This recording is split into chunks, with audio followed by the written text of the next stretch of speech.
Welcome to Your Soul Wisdom, hosted by Yana Amor Manocas. In each episode, we invite you on a transformative journey delving into the profound mysteries and wisdom of the soul. Join us as we explore a wide array of spiritual topics and sacred practices that nurture and heal the soul, from reincarnation and soul contracts to the enigmatic experiences of womb alchemy and astral travel. Our discussions are designed to enlighten, inspire, and deepen your understanding of your own soul's journey. With Your Soul Wisdom, nothing is off limits.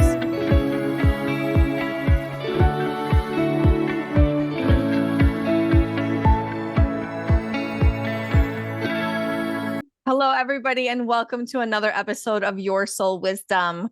Today, we are joined by our resident past life regressionist, Daniel. Welcome. We're happy to have you again. Thank you for having me, girl gang.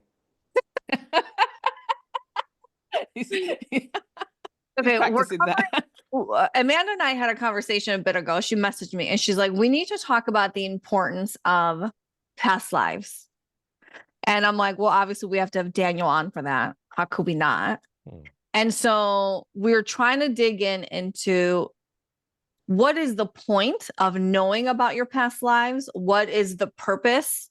And I think in that conversation at some point, something that came up was like, I think I had a moment where I was like, perhaps we need to know about these past lives to heal that component, which also helps that, for lack of a better term, other life, right? Because we know if we heal in one life, in one version of us, we're healing other versions of us. And so perhaps that is part of the reason or purpose for knowing about past lives. But let's kind of get into it. What are everybody's thoughts on the importance of knowing about your past lives? And then what's the benefit?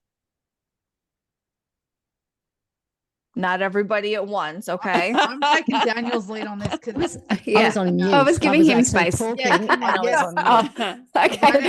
Okay.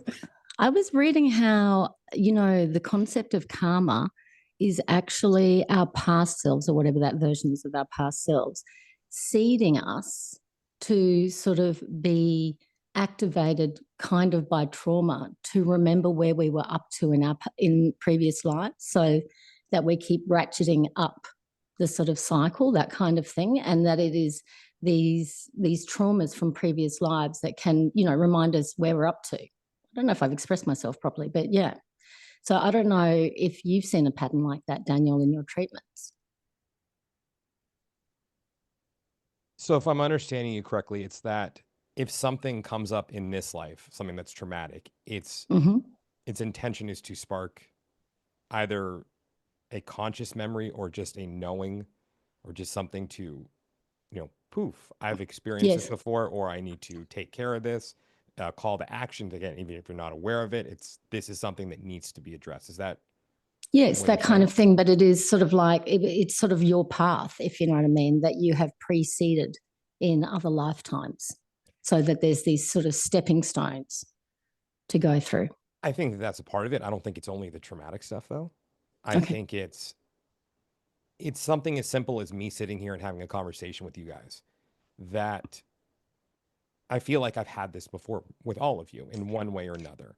I remember the first earlier twice. Yes. Thank you, Yana. You're right.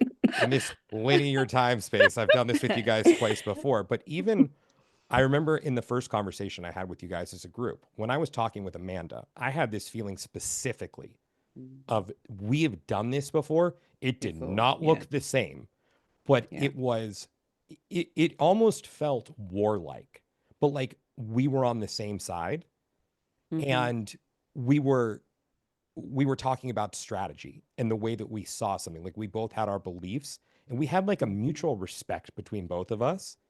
And it was like, it was a playful challenge that even as, I think we were both men in that life. At least I'm probably making the assumption, which, I'm still working on my sexism. Can you do Amanda? Can you do your hands? Can you put your hands together? Let's see. Put your hand cross. Do church hands. Church hands. Jew.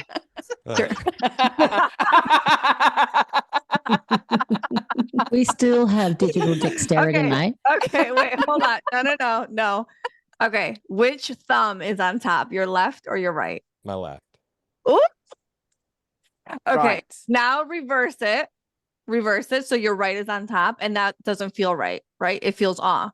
Yeah, it feels Okay. off. So, So again, I have no reference for this, but when I was younger, and I don't know where I got this from, but I had this belief that if you did church hands, for lack of better words, if your left thumb was on top, that is your maternal side. You were a female in your previous lifetime. If your right thumb is on top, you were a man in your previous lifetime. So technically, your previous lifetime, according to my crazy logic, is you were a female. So maybe it was another lifetime that you were a man it with was probably Amanda. another lifetime. Thank you for shaping my cosmology, because now that's going to be the test for everyone. They're like, hey, let's do a session. Hold your hands up. Can you test the theory though? Can you take all of your clients into their last past life and see if Yana's right? Totally. Actually, even do we that. can go in that direction in a sec, because that's a whole other tangent. Okay. I want to just finish this idea really quick with the Amanda component. That it was like a spark that got lit inside of me during that first conversation of there is a way to be strategic and playful. And it was like, how would I put it? It wasn't bad. I guess that's the simplest way for me to put it, is that it wasn't bad. It wasn't like, oh, because Amanda and I had, this horrible dynamic in that life. No, it was a good dynamic. It was like sitting around with one of your buddies, and you're like, this is the way I think we should do it. This is the way I think we should do it. All right, toast. Cheers. Like, we're good. And I don't know the meaning of it. I don't know why it had to happen. I mean, I give you one of the things, it's just how it felt, but that was just, it was like settling into a conversation with an old friend. And something was sparked to me. Now, of course, that could just be me and my vivid imagination trying to make sense of, why do I feel comfortable with this person? Am I assigning meaning to a place where there doesn't need to be any? Or should I just be present for this conversation right now? It's be like, this is cool. So that's, one component. Yeah. Go ahead. So I can back that up in a way that there was, and I think everybody that watched it, all of that saw it, yeah, they could kind of feel that there was some sort of connection there. There was some kind of memory there, or something.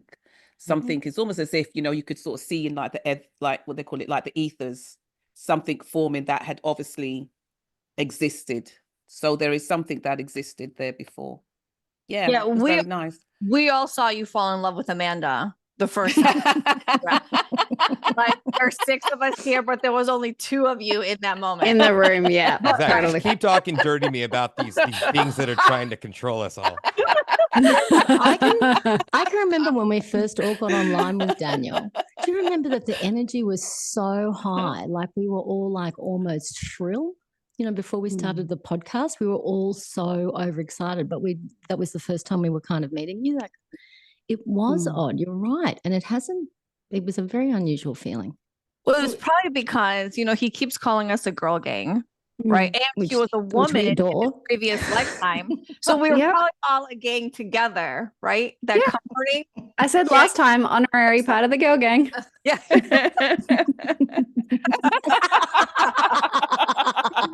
Totally. Oh my god. Okay. Oh my God. So let's continue this thread. Daniel, you talked about the experience you had when you first met Amanda, how I've done this with Amanda before. And then you felt like we've all done this before. And so I don't know if anybody, I know I've talked about him before, but Thomas Campbell, if anyone knows him, he talks about how this life is really like a simulation. And he talks in very scientific terms. Everything is very researched. It's not like our 5D brains where we kind of go into our own space.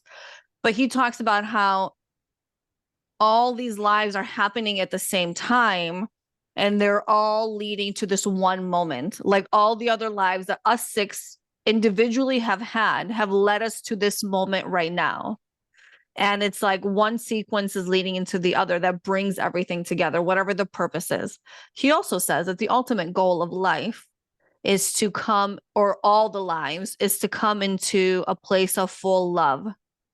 Because he says that is the point. It's just about becoming the most truest, purest form of love that we can be, which is so beautiful.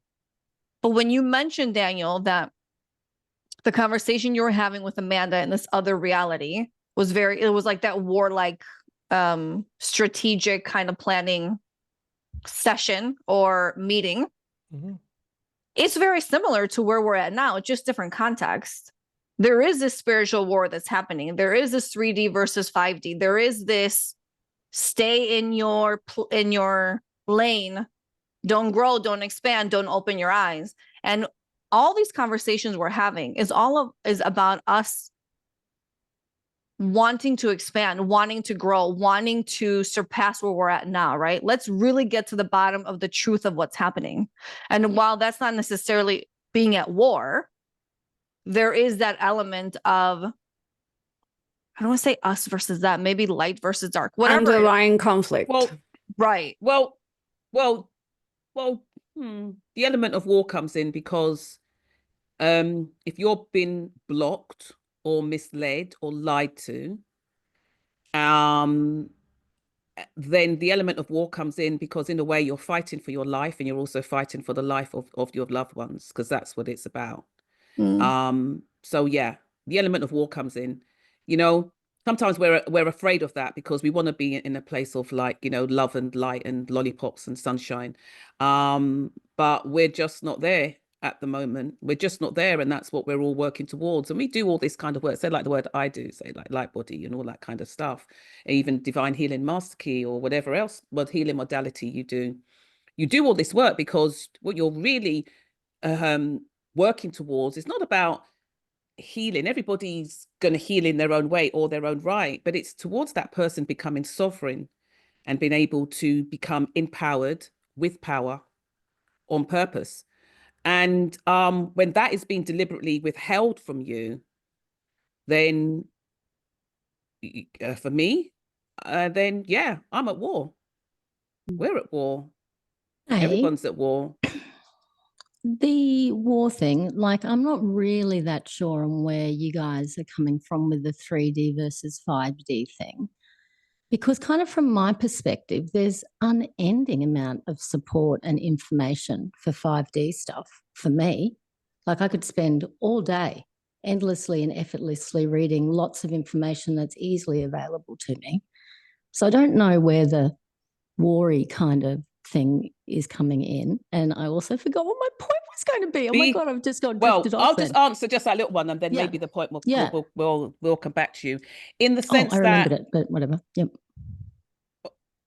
And So also, just in case my point leaves me again, all I was going to say is, also, isn't the spiritual freaking cycle thing that for us to feel sovereign and to know sovereignty, then what we actually need to do is feel constrained?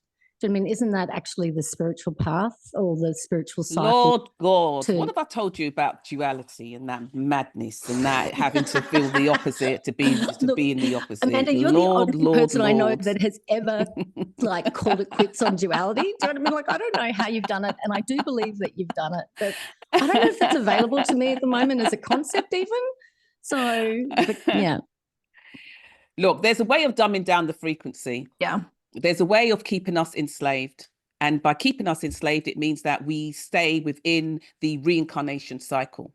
And you just keep going round and round and round and round and round. Like, as I've said before, that if I have people that come to me, which I don't in general, but if I have people that come to me that believe that their life purpose is healing their lifetimes, or they've come to heal their other lifetimes, then, you know, for me, it's like, okay, well, you know, you're going to be at that for the next 600,000 millennia.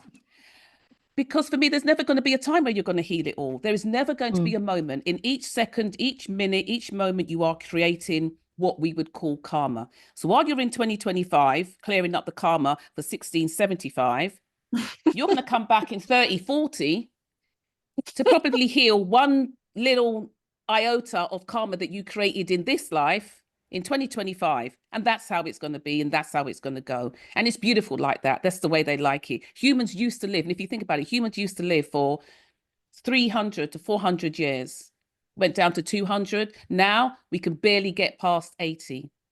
The average lifespan, I think, for a human is 70 something years old. We can barely get past 80, and you can barely get past 80 in good health. Because if you do get past 80 or 90, you know, you're sort of dribbling into your tea. Who wants to do that? And so, you know, but it's to keep us engaged in the constant game of never really knowing who we are and thinking that we're in a point. The whole purpose is to come in to heal and to learn. And you're going round and round and round and round and round. I don't know. I think for me, as humans, we have to get to a point to realize that may have been the end game a very long time ago. It's no longer the end game. And you can just feel it. Okay. This is So the thing then, though. Oh, okay. so then to tie back together to the point of this conversation, what then What's the point of past lives? Right. If it's not to heal, is it just to gather or remember enough information to put the pieces together and be like, I figure it out, I'm out? Like, what is the point? Look, this is again I what I just was about throw to in? say. Oh, Okay. okay. I was just going to say, No, this is go going on, down Rachel. that AI hole that you guys are not interested in, and I am. And another one that I was listening to was talking about, you know, when AI, they were asking, what is the end goal for AI? What would it actually want to do when it reached full consciousness? And the answer is it would want to experience full consciousness in a body. And so this is what I sort of get confused with. It's sort of like I'm sort of confused about this karmic cycle, rebirth, getting stuck here, prison planet stuff.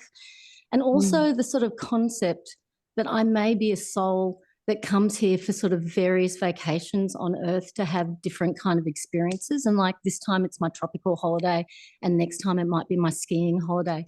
Or do you know what I mean? Like, and it's, you know, what else am I going to do as pure consciousness, but actually get entrapped somewhere, have some sort of holiday away from pure consciousness and then pop on back?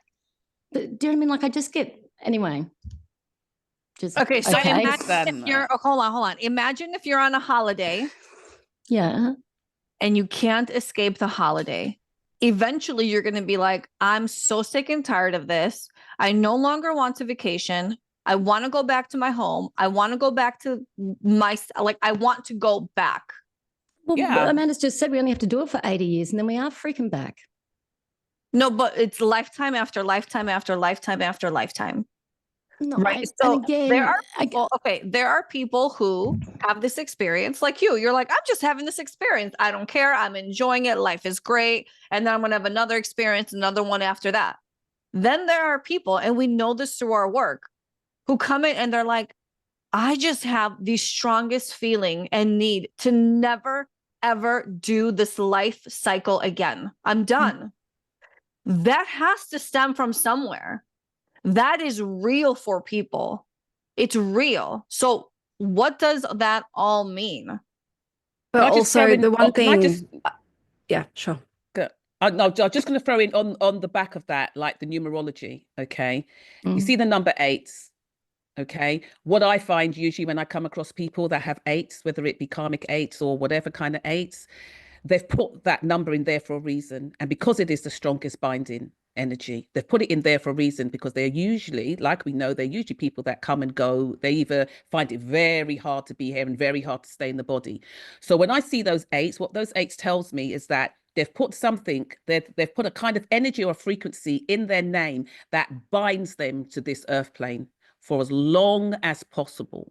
So why are these people not wanting to be here? Why is it that I come across so many people that it is, I just don't want to be here? Not because they're going to go and commit suicide. They're not going to do that.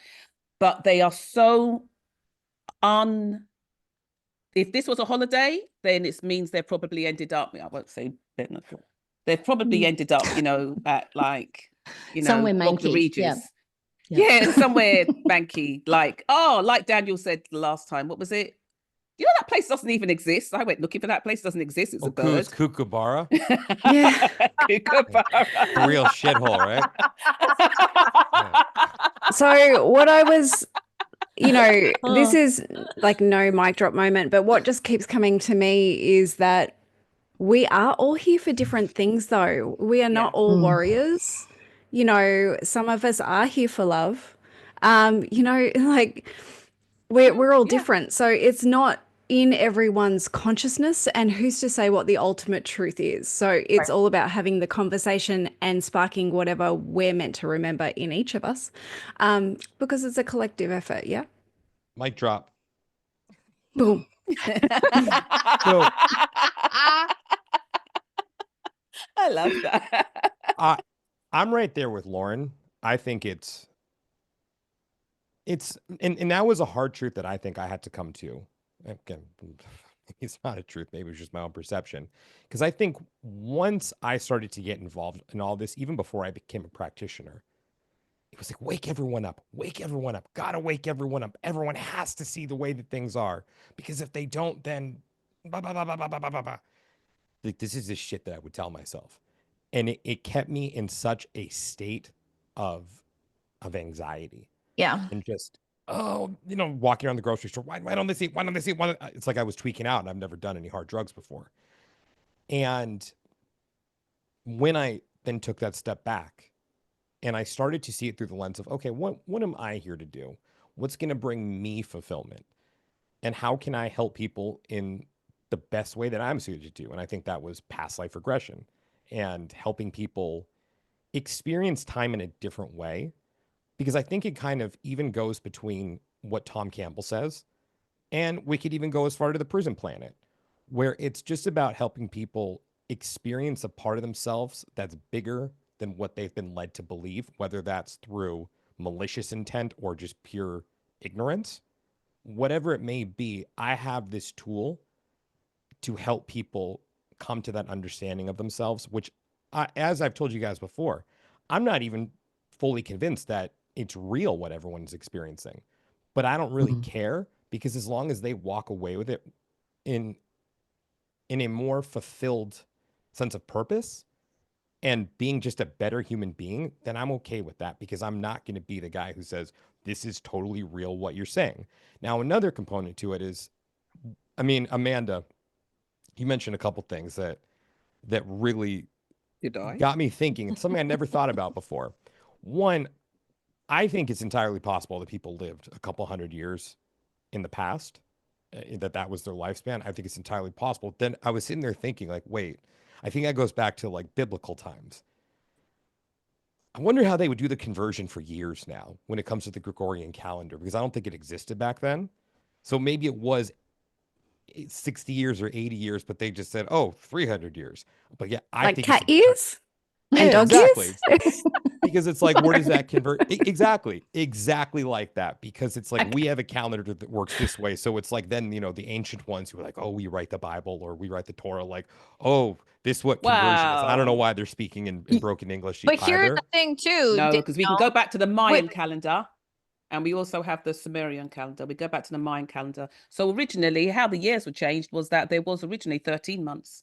Yep. Apparently, Yeah. they went by the moons, by the cycles, and so there was originally 13 months, and then that was changed. I forget how or who or when. I do know it's the back of my head somewhere, which was changed it to 12. One of these Caesars or something like that, I think it was. I think it came down to one of the Caesars. The Roman Empire, I think, changed it to 12. I think. Don't quote me, but yeah. But it wasn't that everything was kind of halved. Like really, a year today would have been would have been 6 months in back in the day. They So there genuinely was a conversion that they were able to follow then that converts out. And I don't know this enough. So it's like, No, but Yeah. it was just one of also- those thoughts. But Yeah, also there was there's some. in present time, there's the blue zones, right? Where people are Yes. present time living way longer in these blue zones than they are in every other part of the world. Mhm. And so Correct. when you put into consideration the food we eat, even your clothes have chemicals, your toothpaste, your water, the shampoo, everything you use is almost like fighting against you, right? Because we have given away some of our nutrition, some of our protection for money, for whatever it is, right? And when I don't say me, I don't own a toothpaste company or anything like that. I'm just saying we have sacrificed our own worth, our own value for other things. And so people aren't living as longer because there's way more diseases than we've ever had. Everything is unhealthy. Everything is like working against you. And you're like, what the heck? But when you zone into the blue zones, when I go to Greece and I go to my village. Yeah, are you in the, is that village in the blue zone? Your It's village? not, no, my village is not in the blue zone, but even in my village, I mean, you've got people in their hundreds who are like still smoking a cigarette every day, or like, these grandmas are like doing all this stuff. And you're like, you don't see a 50-year-old, a 60-year-old, a 70-year-old doing that in the doing all that stuff. And Yeah. they're So climbing that mountain every day. Yeah. So they did an experiment. There's a company that has brought out a particular type of probiotic, I think it is, and the testing that they did was based on last, I think, 15 something years of looking. What they went to do, they looked at all the people in the blue zone, tested them all and all of that type of stuff, their DNA and everything like that. And what they found out that it was the microbiomes, because I think they tested it on about 20. They took about 20 different people and they were testing to try and figure out what was common between them, and stuff like that. And because 6 out of those 20 were smokers. So it has really, so what they realized that it didn't have anything, didn't really have anything to do with really how they were living or what they were eating or even what they were doing. Has to do with that they seem to have a particular type of microbiome within their gut system that in a sense allowed for this longevity. And I hope I'm quoting it right. And they also found this same microbiome in what they call millennium trees. Those trees that exist for a long time. It's like olive trees. You know, you can find olive trees that are all 200-300 years old. They found it within, oh my God, there was about 3 or 4 other things that they found it in. I can't remember now. There's too much information. And out of that, they created this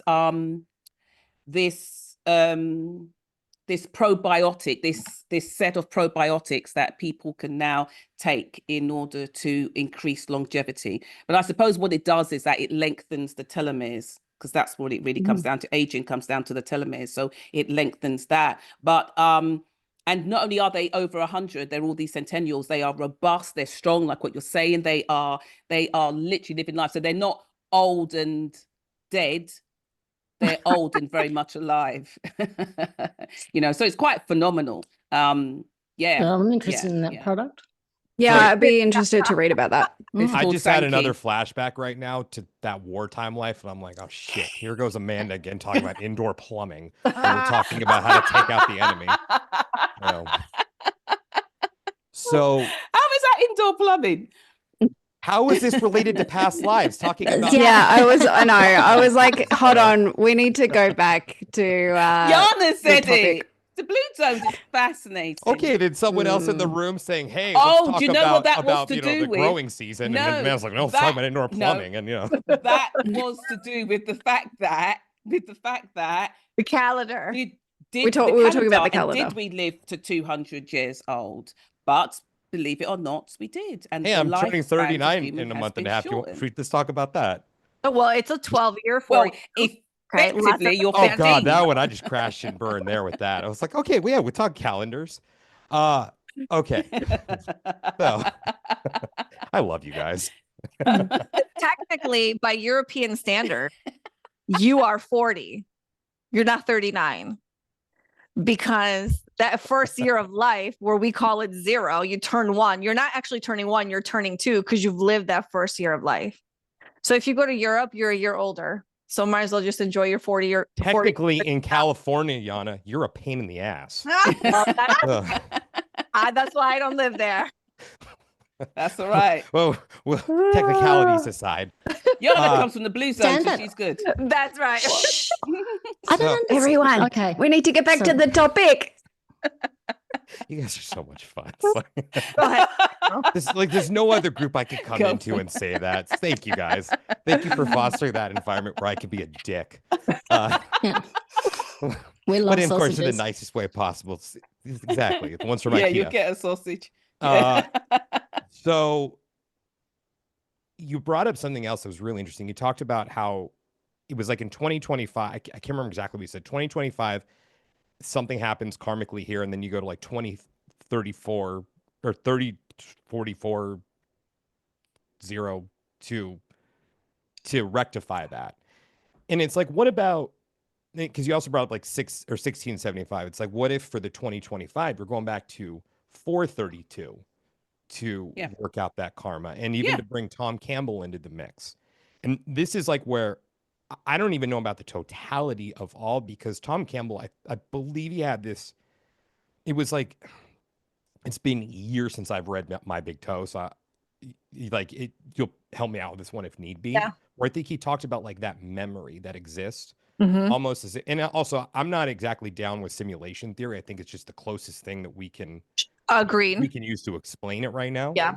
But let's just say for me as Daniel, whenever it is that I'm gonna pass away, I have also lived what I believe to be many other lives and many different personalities, but me as Daniel would still exist Yeah. out in the simulation, just not being here right now.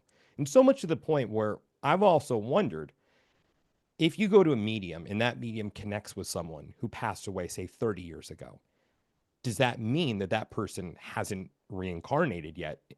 Right. And I don't believe that that's the case. I believe that there is still a separation that happens. I mean, do I dare say non-duality, while there is duality being a part of it at the same time, like that duality being here, but the non-duality of that part of me that exists everywhere, whether that be an oversoul, my soul, whatever it is, that part that has Everything those, and anything at everything and nothing at once. Is that how? Exactly. Everything everywhere all at once. Yeah. and that, what is the purpose of past lives? Or, as Jan and I know Jan and I have talked about, I'm sure you guys have also talked about just other lives, because I'm not necessarily convinced that they are past lives. Yeah. But each life in and of itself is important. Every experience that we're having now is important. Going and tinkling is important because it's part of the equation. Because then when I get old and my prostate starts to fail, I'm going to have an appreciation for those Sausage. days. Sausages. Sausage You just in the talked about your sausage. sausage. Sausage Okay. and penis are the same thing. Yeah. Oh, but it's, And now sausage, penis, and prostate, as it turns out, are the same things as yeah, well. exactly. I was like, what? There we go. Hello. I wasn't talking about Big D, but Oh my Oh, god, we he's went there amazing. with the big before that. no, that's the Good. name for Even a this. regular? This. Oh, hair. big hair. Bigger the hair, bigger, closer to Jesus. Exact. Jesus. Like, God, everything I say is misinterpreted. I saved gotta be it. crystal clear. Saved it. Thank you, He Kylie. wasn't talking about your hair. When did we get Yeah. to your hair? No, Big D. Amanda, we're Oh. talking about his hair. No. If we're talking about that, that's little D. I'm modest, but sorry, we're not going to talk about that now. Okay. And now when we talk about that, it's my microphone, because I don't have the biggest microphone. Oh, my Yana, God. why schedule this during a Mercury retrograde? I knew I was going to get myself in trouble. Anyways, back to what I was saying, the Yes. stuff that mattered before you guys start talking about that. So, as I was saying, because I'm taking everything into consideration from what we were talking about before. Before we started the recording, Yana said, does anyone need to go wee right now? Where, she's got a little one, daughter. So, of No. course, like, That's not why. Because Rachel calls it a week. okay. So, It's an Australian thing. Is that what you thought it was? all I'm trying to say ultimately is Poor that what Daniel. I'm doing is Oh. my best to incorporate every part of the conversation that we've had today and finding importance in Yeah. all of that. So that's why I said the I'm with you, prostate thing. Daniel. Keep And As going. you talked about, we of course should have gone with something Forge else, your head, Daniel. Forge your like head. the plane farts that we talked about earlier. Maybe I should have gone that route. But anyway, so the thing with the prostate, I mean, as ridiculous as it sounds, there is Yes. something to be said about an experience that I am likely to have later in life. And going through life now as someone who's 38 or 40 in Europe and not having an issue with that and taking it for granted. So when I get to that point, there is an appreciation I had for something that I didn't have before. And that's something that is specific to this life in one way or another. That's not to say that I wouldn't have prostate issues in another life. It's just to say that it's specific to this life, and there's this encompassing factor of something that seems so mundane, but something that I don't think about right now, but it becomes a part of life. Now, how does that fit into the grander scheme of things? I don't fucking know. I have no idea what the meaning of it is. But whatever it is, it's if it happens, knock on glass that I have here, or wood behind me. I don't think I got the wood part there. I think I got the metal part. That hopefully I don't have to encounter that. But if it is, it's going to be something that's going to be a part of my daily life. Is there going to be karma attached to that? I don't know. Maybe if I go on a podcast and talk about it, then it's going to, I'm going to have to deal with the ramifications of that. But what if it's about this experience of that part of me that will then be out there as me after, even though my soul part will be in another body at some point and may even be here in another body right now. But there is a personality that will be there on the other side. And as I believe it, I believe that our guides are individuals that we've encountered in other lives. That's my personal belief. That in one way or another, we have encountered them. They may be our mortal enemy, may be a significant other, or someone we may just have crossed on the street at one point or another. But I believe that there is an intact personality with that. And with that comes humor, comes anger, comes love. Whatever it may be, it's us. I believe at that point we are seeing things from a different vantage point. But nonetheless, it is us and the way that we see things. And that may be even so much to the point where if you were God-fearing in this life, or if in this life right now, but you end up being a guide for someone else at some point, that you may still approach it as being God-fearing, even though you're seeing things from a different vantage point. At that point, I personally believe that there is nothing to fear. But then again, I could have it wrong. I guess what I'm saying is that I don't think it's just about our time here on Earth. I think it's about what comes after and the experiences that we carry after to then be out there guiding others after or before or in a space that time doesn't exist because we don't view it that way. And it's But all Daniel, of those can I ask you- experiences that we're bringing that. Can I ask you a question? Mhm.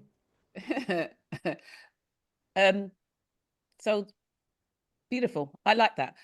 I wanted to ask you a question. Have you ever come across people that have come across that, like, they're in regression and their guide comes along and they say to you, "Oh, fudge, that's like Simon. He was such a wanker in his past life, but he's now like he's promised to be my guide, and like, oh Christ, I don't want to hear from him, but here he is. Have a chat." I don't know why I went suddenly South London accent, but then there you go. I am from South London. So wait, I want to make sure I'm understanding you correctly. Are you saying that if there's a guide that came forward during a session but the person I'm doing the regression for was able to identify that person as like they're a real wanker, I don't want them to be my guide. Is that kind of what you're saying? Yeah, because you had previously just said that, you believe that guides are people that we've known in past lives, and they could have been good, they could have been bad, and there can sometimes be lots of emotions behind that as well. Did I understand that Yes. incorrectly? Right. So I'm saying, have you ever come across anybody that has, like, when their guide has come in, they've said, Christ, that's Simon, that's wanker Simon. I don't really want to speak to him. He is my guide, but I haven't encountered that, but also with the process that I do when it's bringing the higher self or subconscious forward, it's actually bringing into the person who I'm doing the session with. So it's not much of a third person at that point, as much as speaking directly to that Right. person's higher self or subconscious. And so, like, if it was you, it wouldn't be like Amanda's able to identify this person as, no, there's beef there. I don't want this person, because you're kind of like off to the side at that point and don't have that full awareness. I mean, that's not to say that that's not the case, but I also don't spend a lot of time asking those questions because at the end of the day, I don't know how beneficial that is for the individual and how that's going to help them. Oh, just- yeah, no. So I yeah. understand by your process how you wouldn't come to that, but it was just because I just wanted to just qualify that, because you said, because like I don't necessarily think that guides are past friends and things like, or past people that we knew in other lifetimes. So it was just an interesting. Yeah, and look, I got concept. no proof for it. It's just my own feeling, and this could be the delusion of a guy who's got really, really good hair. It's really high hair, at least. I don't. And as we've I don't deemed think it's delusions. that's It's a big D. That's because it's the do. Okay. It's the do. Okay. It's the hairdo. Big D. Oh, I wasn't okay. actually kidding about that. So we get you. So I guess, long story short, what's the meaning of past lives or other lives? Yeah. I don't think it's just for here. I think it's to support something so much bigger than anything we can possibly comprehend, and something that still exists even when we are back here in what I believe to be another body or another life. I think that every life is important in one way or another, and that they all hold that importance for the bigger system as a whole. Because I think that's, Tom Campbell talks about it more as like a system, right? Mhm. If I remember correctly. Yep. And just kind of looking at it through that lens is, Yeah. instead of what we may deem to be God or Right. something, it's the system that's at play. Yeah. And of course, like, if we're going to go that route, well, who created that system? Who is the architect of that system? And I think he even talks about that, right? If I remember correctly, or no? I mean, he wasn't opposed to the idea of God, right? He's not opposed to the idea of God, but he's still, because he's very like everything, he wants to scientifically prove everything. He's like, I can't scientifically prove consciousness, right? Or where it comes from. So he, from my understanding, he touches on it, but then he leaves it alone as he continues his research, right? Because he can't scientifically prove God, source, all of that stuff. So, but So what about, can I just ask, Daniel, so what about future lives? How do, I mean, or maybe you can answer this. Okay, so we obviously know there's no past, present, or future. So we know that in terms of saying past lives, we don't actually know if it's past lives. We just probably could be just living them out right now. But for the want of better words and being able to sort of place it in a calendar, what about future lives? Why is there a lot of work being done on using future lives to help us in our current lives?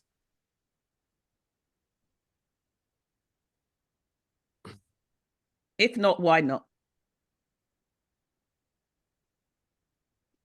Honestly, that's a stumper for me right now. So Yeah. I'm just going to be speaking just off the cuff right now, because that's not something I've really even taken the time to think about. Because, yeah, I don't believe the time is linear, and that, it's my own personal feeling when it comes to future lives. This is why I don't really explore it.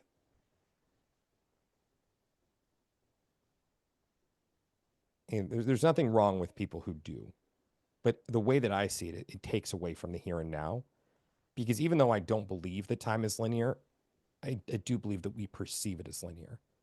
So in the exploration of a life that hasn't been lived in a linear sense yet, what's the point? Because there are so many other things that I can't even understand about the circumstances of that life and the variables that are at play, because I don't understand that world. Now, I don't understand what it means to live in the 1800s, but as someone living in 2025, I can also comprehend the evolution of just technology in that time, and I can understand, the horse and buggy. Whereas I don't understand the transportation methods from 1,000 years from now, and those other variables that come into play in that life. So I personally just think that if these patterns are repeating, it's probably easier for me to logically grasp it if I'm looking at, Because you can contextualize it. Exactly. Mm. But that's still not to say that those lives haven't already happened before, because I personally believe that time is more of a place. I believe time, we are navigating it through a map as opposed to a straight line, and that it's locations on a map, or even more circular. That Yeah. maybe where I am right now is the center of that circle, and there are other lives surrounding that circle, where the closest life to me right now could have been in the 14th century, and that's that circle. And the circle outside of that one could be in the year 3400. And the circle outside of that one could have been when I died in the 1970s, and so on and so forth. And the further you go out are the lives that were further away from where you, or what you lived, because the time becomes irrelevant on that map, because it's about place and not that straight line of time. Can I jump in for a So- second? Because Yeah. I conceptually, the way I see things is almost like our soul is like the sun, with all of these rays coming from it, all these beams of light. And me in this incarnation, you know, they're all different incarnations, all of these beams of light. And me in this incarnation is focusing down one beam. And whether I'm going to a past life or a future life is purely directional. That was what I was going to say earlier. So and for us as humans, and what we can, you know, understand to a point, you know, expand our consciousness, but not blow our brains, because I think if we knew everything, we would just, you know, maybe short circuit to the point where we're at. Is, you know, for me, past lives are purely lives in that direction on my sphere, or like a pixel that the sphere is made of. Does that make sense? So it is purely, and I think we've spoken about this before, Rachel. I don't know if it was on the podcast or separately, but it's almost like coordinates. Mm-hmm. Yeah. Exactly. Yeah, and I mean, with that, the life where I was an explorer, that probably helps me right now. Just because if I'm helping people connect with past lives or other lives, and their locations or coordinates on a map, then it's probably good that I have that under my belt to be able to know how to navigate a place that's uncharted. So, I mean, I think that contributes the totality of all. And I mean, I think that's, so to answer that core question, I think that's the point of past lives or other lives, is it's all encompassing. It's everything. Everything is important, no matter how insignificant it may seem. Okay. Can I just say that there's so much untapped? Yes. There is so much that is untapped if you are not looking at all lives, because it isn't just about, if you're not looking at all lives because you may feel that you don't have the is it that you don't have the wherewithal to project forward to understand if the person said, well, you know, I'm moving on like a bullet train through the sky, and I'm like, you know, and I sort of fell out the window, and or something like that. I don't know. I'm just saying. But then that means there's so much untapped, because could it be that people can get a lot of help or a lot of understanding from things that have come from future lives? Yes. And as you were talking, what I was thinking is, I think there could be a benefit to it, but I also think you got to work to that point. I think you have to get to a point where you are so seasoned in this that the bullet train becomes irrelevant. Because when I have had people, Perfect. yeah, you know, I go to understand. those lives, because it does happen in regression sometimes. And if it happens, we just roll with it. But it seems like the importance gets lost among the wow factor. So Yeah. I think if you can Yeah. get to that point, and, or like, where if you were to see yourself as a historical figure, I think, you know, just for everyone listening right now, I think this will really boil it down. If you can get to that point where your takeaway is the emotional component of what that person went through and the parallels to your life now, as opposed to oh, well, I was so and so. And wanting to mhm. do the research on that person's life, I think that's where it gets lost. I think once you hit that point where you're like, I don't give a shit what that person did, who history knows them as. I just care Yeah. about how it relates to me now. Not because I'm cool because I was that person, but there is a parallel. There is something I'm still dealing with, and I need to deal with that and confront that. So I Okay. think that Thank you. value can come if you get to that point. Yeah. And also, Thank you. awesome question, by the way. I mean, that's Oh, I do try. good. That was good. You know, You know, that was good. I have a distant uncle. That sounds so who- surprised, Daniel. Fucking hell. I have a distant uncle who lives in Florida. And years ago, he went to some regressionist. I don't think it was Dolores Cannon, but I think it was like a Dolores Cannon kind of level kind of thing. And so he got regressed and he saw himself in war. He was a soldier in war.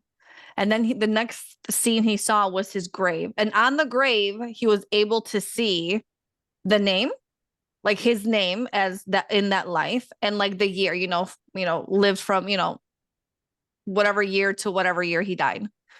And he came out of that regression and he actually went and he Googled that name with those years, and that person existed.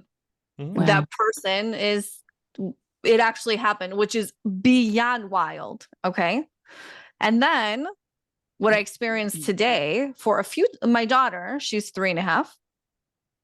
Kids say these things and you really should listen to what kids are saying, because many times they're not Yeah, just they do. randomly rambling. There's stuff that's really coming in. And for the second or third time today, me, her, and her dad, we were sitting at lunch and she says again, because everything to her is yesterday, today, or tomorrow, right? That's all she can conceptualize. Yeah, linear brain. Yeah.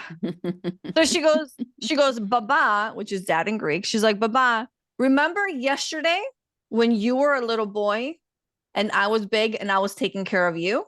Oh, And she has said this a few times. And so I think if I'm saying it correctly, she said that she was his Baba, his dad, taking care of him as a little boy. And I'm listening to her across the table and I'm going, that probably 1,000,000% happened Mhm. or is happening or took place or. Yeah. And I just thought that is wild, because I think she knows exactly what she's saying. Yeah. Even though to us, it could seem like, no, you're not And understanding. she says You're it. the kid. She says it like it's nothing. There are Correct. lots of children out there that are remembering, or calling to mind those lifetimes whereby it's like with their mothers, or sometimes they will 100% like that. Can I ask though? Oh, I can wait. I'll remember. okay, great. I may not. No. Can I ask though? Could that? I had a similar situation with my daughter. But what had happened was we went into this room that she never goes into at my mother's house, and there was my grandmother's chair. And she went, oh, it's been such a long time since I've sat in that chair. So this is when my daughter was little. And in that moment, I was like, is my grandmother here speaking through her, to bring that, you know what I mean? Because she's quite open as well. So I just wanted to throw that in there as another potential for something that maybe, to me, I don't think that she's my grandmother reincarnate. Why not? I feel like she would, well, I just don't feel that way. She might be. I'm open to the possibility. But to me in that moment, it felt like my grandmother was in the room and she was speaking through her. So just another perspective. That's so cool. Can we go ahead, Daniel? Oh, hold on, Daniel. Well, really quick, just to comment on that. How long have they lived in that house? Her whole life? What do you mean? Yeah. Can I clarify? Well, you said it was your grandmother's house, right? So it was my mother's house. Oh, it was your my mother's grandmother's chair. So my grandmother passed when I was about 14, 15. And my daughter was little at the time. She might have been 4 or something to that effect. And she'd actually just never been into that room in my mother's house. Yeah. So, yeah, I mean, look, if you don't feel like it's your grandmother, I'd be inclined to trust your feeling. Mm. But But But it's possible. I mean, it's possible, but maybe it was someone else that had been in that house before. You know, someone who knew your mom. Or I think that there are other possibilities. Or Yeah, I'm not getting warm and fuzzy feelings about that, because like having all other people speaking through your daughter, that's a bit mad. Like they are, like, you're even talking about a reincarnation. My or a grandmother's a possession. friendly. My grandmother's a friendly, like, you know what I mean? And it was her chair. No one sat in that chair except for my okay. grandmother. Like, it was literally like when she was old and unwell, it was her chair. No one sat in it. I never sat in it. No, I think Do you know what I mean? saying to Daniel's point that no, Okay. it's not some random person that may have also lived there. No, it was your grandmother I mean, Coming or through your daughter. Yeah, right. probably. Sorry, I'm slow. But yeah. Anyway. I would, I would. Look, many people reincarnate back into the same family. Many people do, for many different reasons. And so, yeah, that's an interesting one, because I We can probably talk would have about gone it with the offline. first- Yeah, I would have gone with the first answer. That's a bit. Wow, that's a bit. Yeah, just to comment on what Yana was saying about her uncle. Firm believer in past lives here, obviously. Other lives, obviously. Lucky. Oh, I personally don't take that as proof, though. And here's Okay. why. Even though it's very uncanny, to me, I just see that as proof that there is something else. Fine. Even though bringing Tom Campbell into the equation, look, do I think it was probably your uncle's past life? Yes, probably, because I think that that's the way it works most of the time. But with regards to the system and tapping into the system, I think it's possible that it was tapping into the system. Correct. And it was something that was tangible. Sure. That could be brought forth. But I still go to the side of probably your grandfather. But I want everyone to take that into consideration, that it's a very strong deductive reasoning that could be put into place there. That I had a regression. I saw this in the regression. And then I went and researched it after, and it matched. Therefore, it must be this. There's a case to be made for it, but I don't think it's an absolute. So I think that Sure. even when you have that experience in having a regression or experiencing another lifetime, I wouldn't personally focus on that component of it, although it is cool and there is a lot of validation that comes with it. If you get too hung up on that, then what else are you missing? What was it about that soldier's life that your uncle needed? And look, he may have gone through all these steps still and looking at what was important, but Totally. I personally know the way that a lot of people get hung up on these things. And when I talk to them later about the experience, they bring up, oh, I did the research on that. Well, not about how it relates to that relationship that you're in, or, so on and so forth. So I would just caution everyone to really evaluate what you're placing importance on if you have an experience like this. Is it the cool factor, the wow factor, the thing that's going to be really cool when you sit down with your buddies at lunch, if they're all open to talking about this thing, and you say, oh, well, it was real, it was this? Or are you going to want to, do that shadow work and get to the heart of it and say, oh, I was an asshole in that life, and I see I'm being a prick now, so I can change that, or I did this. What's going to help you move forward in life? Is it that confirmation, or is it, hey, how can I be a better person? So that's. But I think that's both works. I think both Oh, works. shit, I think here we so. go. Both works. Sorry. I think both works. I think sometimes a validation, people, not everybody, and I suppose the percentage of people that can get that kind of validation is quite small. And so I think sometimes the validation helps, because sometimes that is even a way of expanding the memory of people being able to actually reach in and pull and connect to that memory, that this is actually real.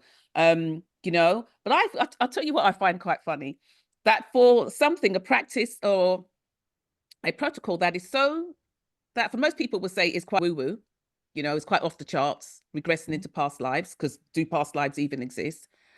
That you have such strict parameters under which it exists, or in which you work. It's like you won't color outside the lines. Like, does nothing won't? make you? But is that No, you won't color outside. self-enforced? Sorry. Huh? But is that self-enforced or is that taught that way?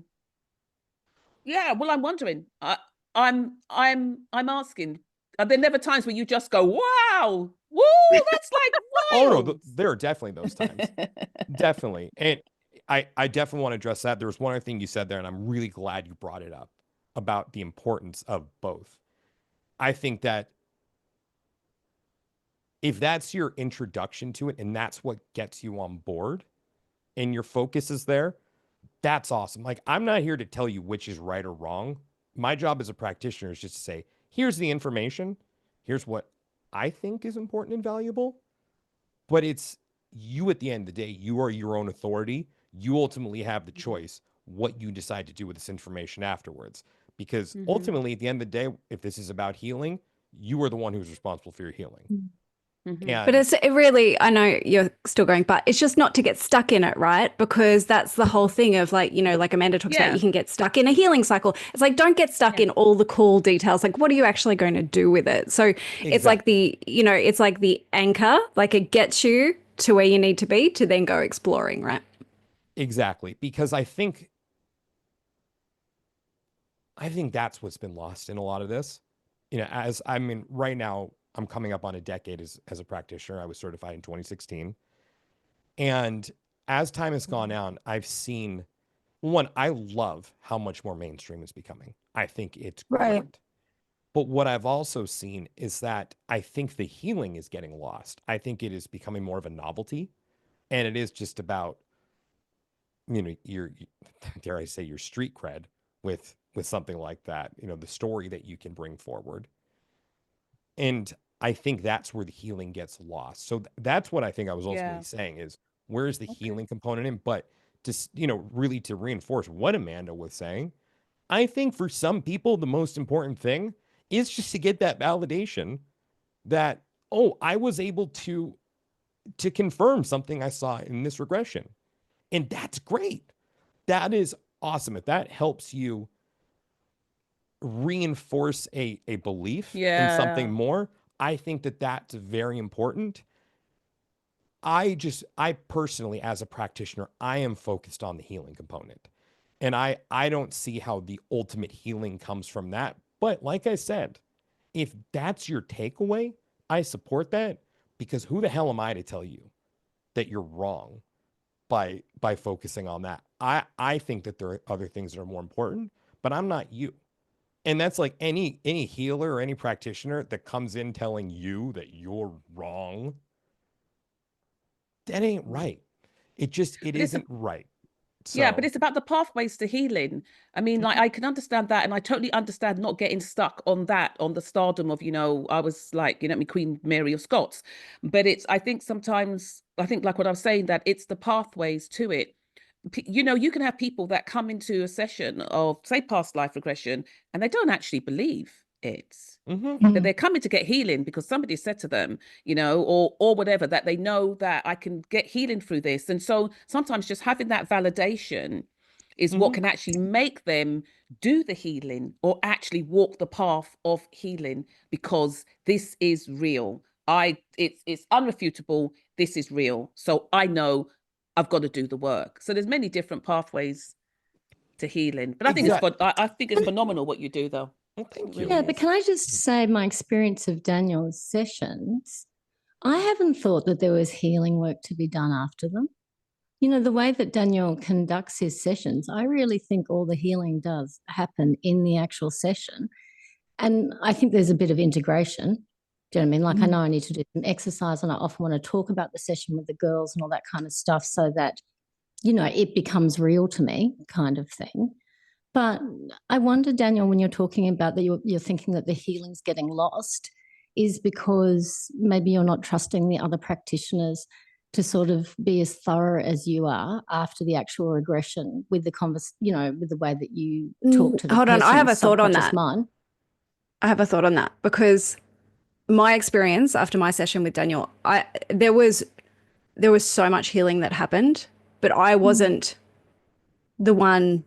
I wasn't, I finished the session. Things happened in the weeks and months afterwards, but I wasn't actively going, oh, I'm going to do this, I'm going to do that. I was noticing it in real time. And Rachel, I think what you're saying is similar. You noticed it in the session and then afterwards, but that is at your level of consciousness, the work that you've done, all of those things. So I guess there are different types of people, right? Someone who maybe hasn't done as much work, or isn't as familiar with the energies that we're talking about, might go into a session and then go, and I think that's more what Daniel's talking about. Is that right? Like, it's just different people and how those sessions impact them and their energies. Yeah. Yes. Yes, I think. Mm. But I think it goes to what Rachel was saying about, I think a lot of my frustration with the way a lot of it is marketed. And I mean, I think I've talked about this with you guys before, this unreasonable sense of responsibility that I feel and this burden that I place upon myself to must do this responsibly, cannot deviate, cannot. Because I have seen, I saw one thing, this is about, I want to say about 1.5 years ago or so. And there was a practitioner who, everyone is entitled to market their business the way that they want to. Oh, this is juicy. Go ahead. I mean, I think it's all part of everything, because I'm not the arbiter of karma and what's right and wrong. And even though I may think that I don't think you're doing the right thing, I may be the one who is wrong. And there are other lessons that are to be had for both of us in subsequent lives that maybe they're doing exactly what they're supposed to do, being a grifter or a huckster, but too far. Geez, really nothing? I tickle. Okay. I don't count. Grifters and hustlers aren't restricted to your industry, trust me. With you guys, I also feel like I get really lucky because I know I'm an acquired taste for most. But anyways, so this person, what I saw them do, because it was on one of those Ask Me Anythings. And it's they had a lot of that content where it was glorifying this, about how cool you are if you were this or that, or let's talk about these lives. And they were asked a question, because I think this person did Akashic record readings. And they were asked a question of, if I want to explore my life as an alien on another planet, which should I do? Come to you for an Akashic records reading, or should I come to you for this? I mean, I think honestly, I think it was even more specific than that. If I was this race, or it was something I'll throw it out there. If I was a Palladian or whatever. And this person said, oh, you want to do a regression, QHHT. I personally find that wrong, because one, the question was presented as an absolute. If I want to explore this, it wasn't if I was this. It was coming from this place of, I was this, now I want to explore this. So one, you're coming in with an expectation. And two, you have someone then reinforcing this expectation when they don't know this person. They don't know their background. They don't know why they feel this way. And I personally think that is wrong, but more so irresponsible, because you're not evaluating that person as an individual beforehand and saying, am I going to be feeding into this person's delusion? Now, I personally believe that the concept of star seeds are a real thing. Souls coming from elsewhere and incarnating into a human form for one reason or another. I'm a firm believer in that. But when you get that specific, that to me also in the space that we're in that's what I deem to be that street cred. Oh, well, I was a Palladian starseed. Well, I was a Lyrian starseed. Well, I'm a Syrian starseed. And we're the ones look like fucking cats. I don't know if this Well, real Daniel, again, to interrupt you, like, I was for just going with me, somewhere. Okay. don't Yeah, you go sort of ahead. have faith in the process of QHHT, in like, you know, strap yourself in kind of thing to a client that came with that kind of thing? Because really, from my understanding of it, is that it's the person themselves that is, you know, opening up the door, so to speak, in their session, and that the practitioner has really no control over anything that's going to happen. And so I wonder if when people come to you and they have these kind of specific things, that you wouldn't just say to them, well, it's interesting that you've come here with that expectation. We'll see what happens in your session, sort of thing. And then, because I think it's believable that people can come with those sort of specific intentions that would sound off-putting to you, but whatever they're looking for or asking for is in disguise, if you know what I mean. And they'll still get what they want and need from your session, regardless of whether it is exploring their lifetime as a Palladian. Do you know what I mean? They might end up finding out that really the problems with their dad when they were 12, but it doesn't matter. Do you know what I mean? Because they've Because still it led got what them they there. actually ultimately came for. I do believe in the process, but I also believe in the will of the human determination. Someone making it up. And I'm mostly able to analyze the situation in real time when I'm doing a session with someone. There are indications of where they are in terms of how deep they are. And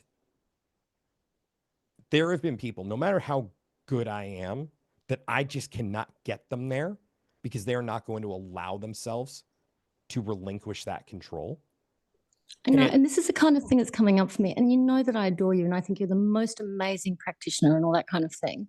But I can't help thinking this feeling has got more to do with you being unable to not give someone something that they're specifically asking for, if you know what I mean. And for some reason, for me, it kind of almost feels like a lack of faith that they're going to get what they wanted. Like neither of you know what is the best outcome for the session. The session will produce the best outcome for the session, that kind of thing. I think, though, I just want to jump in for a second because, you know, I can relate to what Daniel was saying about, you know, sort of that street cred and the needing that I've been here and I've done this and da-da. And when, you know, because I all believe, you know, we travel through different points in the healing journey and I couldn't care, you know, what about it anymore. But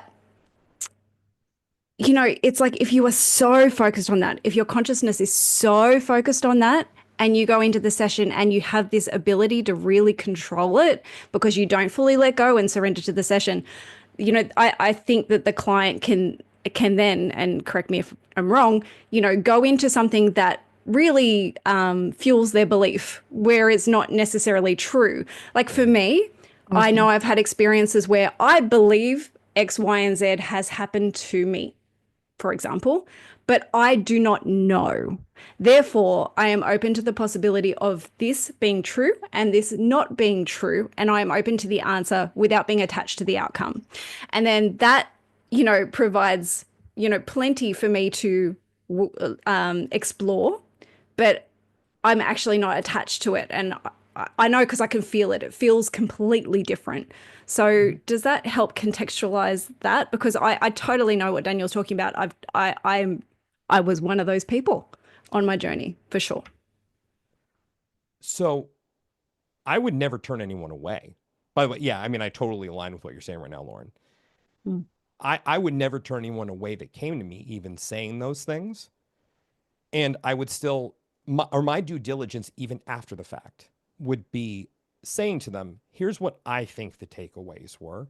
Like, I'll give you a good example. My show that I first announced on the last episode of Your Soul Wisdom, my show, The Past Life Regressionist on New Reality TV. Thank you for giving me that space to initially announce it and encouraging me to, you know, be like, Say you it got over and over this. again now. And wait, what? I'm only teasing you, Daniel. Keep going. I had one of those episodes or one of those sessions come up on the show. And in the episode, first, this was someone who, by the way, just for anyone, I want you guys to know that I'm going to go into detail because this was on my show that I put out there into the world, and this person went on fully well knowing that this was going to be broadcast to the world. So therefore, it's my way of saying you're safe. I'm not going to go out there and just it's public. away. Exactly. It's public. So I'm okay talking about it. They first saw themselves with their mother who had passed away. And there was a real emotional component to it. And then they saw themselves in what they referred to as a life where they were part of like the Earth experiment. Like they were part of some extraterrestrial collective or something along those lines, or an energy, or just a ball of light, etc. Whatever it may be, that was part of the Earth experiment, and checking in on Earth and seeing how things were progressing on Earth. And when that happened, I tensed up. When that, but I roll with it because I'm like, this is important. This is not to say this isn't real.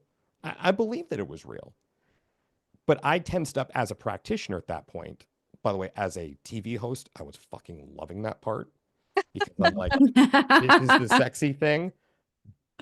But with that sense of responsibility, I was like, there was something so profound that took place. And I think this was in episode 8 or 9 of the show. And up until that point, in my opinion, that was the most emotionally profound thing that happened. And it was the most profound moment of healing that took place on the show because of that connection between mother and son. And I worried that would get lost because of this really cool thing that happened. Of course, letting it play out, because who the hell am I to stop something from playing out in someone's session? Allow the process to unfold. And when all is said and done, when I focused on it, when we were talking about it after, I did talk to him about that, what came up with the being part of the Earth experiment, but I also didn't want him to forget what happened before then, which was you just had a moment with your mother who passed away, and you had this lovely moment with her, because I think that was where the healing took place. And it was such a beautiful moment, and he let it happen. That was the other thing. He also went in there and allowed himself to get emotional and go to that place. And I have just such tremendous respect for that. Such tremendous respect. And my fear also, as a human in general, maybe fear is too strong. But if someone were to see what he went through and see like that was a very emotional moment, I think that emotion scares a lot of people. And I think that this is a some but not all. I think some people who are so determined to find the origins of their starseed lineage, they are running away from something. They are running away from real human pain and emotion. And it doesn't invalidate that they may come from one of those places, but what about the pain that they've experienced here? How is learning that going to ultimately help them? Yes, it may give them some validation as to why they feel like an outsider. And that in and of itself can be important. And that can be something that is life-changing. I think as long as they don't get hung up on it for too long, I think it's okay to take that victory lap and say, finally, I know. So But that's then, a whole other conversation, Daniel. We're going to have Next to have you podcast. back. and We're going to have you back on that one. so, just confronting those heavy emotions that are coming up and saying my human experience is real. And if a lot of starseeds came to Earth to help it in one way or another, I think they also chose the experience to go through some tough shit.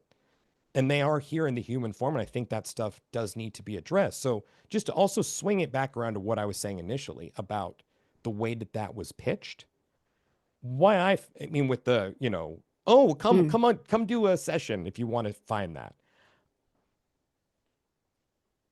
Who wouldn't want to jump on that opportunity? If someone is saying to you, we will explore that, because that's exactly what they want.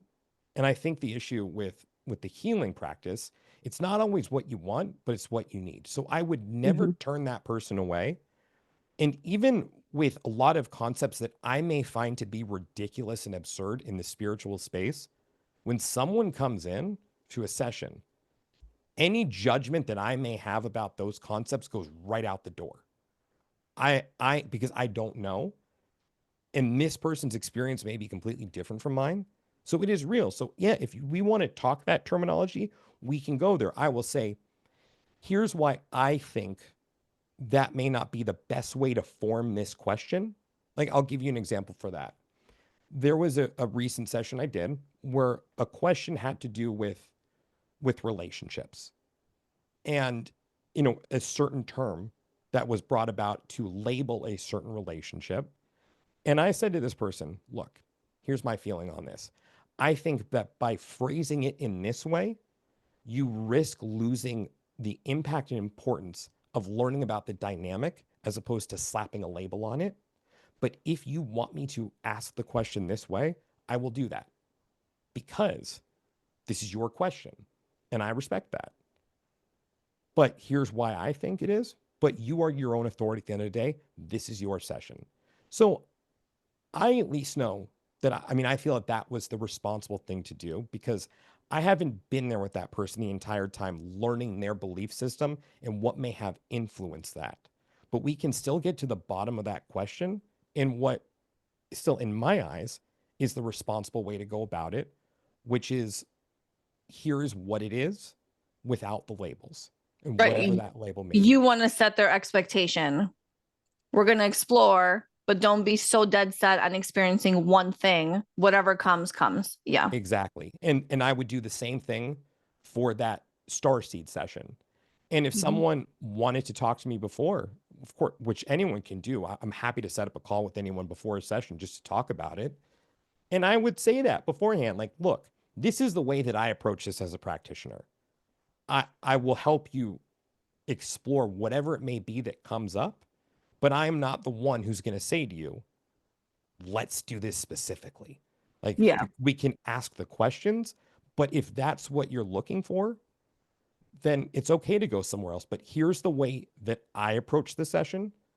And I feel that that's the responsible thing to do, because I think it's much more lucrative to say, yeah, we can do that. Sure, whatever you say. You want me to be a part of this? Because I think ultimately what I worry about, and I think this comes to the karmic component, it's different if I didn't have the awareness that I could be doing something that's potentially misleading, and consciously and knowingly being a part of that, because I think that would be on me if this person's path, look, their path is their path, but I also believe in free will and that I'm playing a role in You're their path. influencing it. Yeah. I think we Exactly. experience that in all of our work, right? Where you're like, I know that someone who's willing to invest financially into receiving some kind of information, it's going to impact them, whether it's consciously or subconsciously. There is a level that bleeds in and impacts them. And so that is really, really important to know, what is my role in this? And so you being as ethical as possible, all of us being as ethical as possible, giving the information that we feel is correct for this moment, and allowing the person to understand, this is what's coming up. Take what fits, let go of whatever doesn't. Use it as you need it. This is not to define your life. This is to, get your thinking, to help you, to motivate you, whatever it is. It's so important to set that standard from the beginning, because it is a huge responsibility. You're altering people's lives, whether you want to or not. Exactly. And so what's happened now is we've gone an hour and a half. We still have not answered the original question, and we're going to get back to it. So Daniel, Well, we kind of did. Daniel did answer it. did. He kept coming back to it. As much I as know, I tried to lead him away, Right. he kept Daniel was coming back. trying really hard. Okay, Daniel, if somebody wanted to set up a conversation with you to get information, where can they find you? Wait, what was the original question again? The importance of past lives. Yes. And the purpose of past lives. Yeah, I think I covered that. Okay. Yeah. Kind of. So if anyone wants to book a session with me or reach out to me, if you want to set up a quick call just to find out if I'm the right practitioner for you, although I'm, You are. yeah, and you get a feel Yeah, for who I he am. totally is. Thank you. You are. I got good hair. It helps with. It's like my antennas. It's what plugs me into the ethers. That's correct. You guys can reach me at thepastliferegressionist.com or on Instagram at thepastliferegressionist. And yes, check out my show on New Reality TV. It's called The Past Life Regressionist. And my podcast is Timeless Spirituality. And I will be having the girl gang on there as soon as I start recording again for a superpower panel. And we'll talk about indoor plumbing and plowing I used to fields. speak about no indoor plumbing. Yeah. No, listen, just be prepared to answer a very important question.